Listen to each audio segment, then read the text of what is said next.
1 रुपया है मेरे पास, 1 रुपए में क्या मिलता है? आपका जवाब होगा कुछ नहीं मिलता है। लेकिन अगर सैया भय कोतवाल तो डर काहे का। भागलपुर में एक बहुत बड़ा प्लांट लगा बिजली का, जिसको अडानी पावर द्वारा लगवाया गया। सरकार हम लोगों उसको बुड़बक बना के जमीन ले लिया है और नहीं उसमें कोई रुपया दिया है, जो कि 8,40,000 19 लाख सब रेट सरकार का ही है।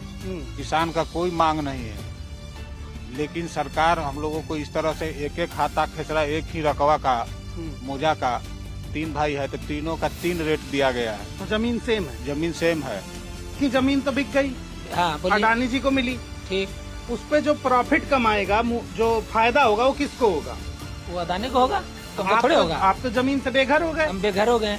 जिसका पीएम के यहाँ से भी हम लोग को चिट्ठी आया था, उसमें भी भूअर्जन पदाधिकारी लिख के दिए हैं कि हम 2 रेट से जमीन लिए हैं। अच्छा। जबकि आरटीआई के तहत सरकार हम लोगों को कह रही है कि टोटल जमीन आप लोगों का 19 लाख रुपया एकड़ हमने लिया है। सरकार ने 1020 एकड़ जमीन अडानी पावर ग्रुप को 1 साल के लिए 1 रुपए की लीज पर दी है। ये जमीन 30 साल की लीज पर दी गई है, यानी 30 रुपए में 30 साल तक 1020 एकड़ जमीन अडानी को सरकार देगी। उस पर पावर प्लांट लगेगा, बिजली बनेगी और वो बिजली इन गांवों को फिर से बेची जाएगी। और जाहिर सी बात है ऊंची दर पर बेची जाएगी, क्योंकि कोई भी कंपनी अपना मुनाफा ही देखती है।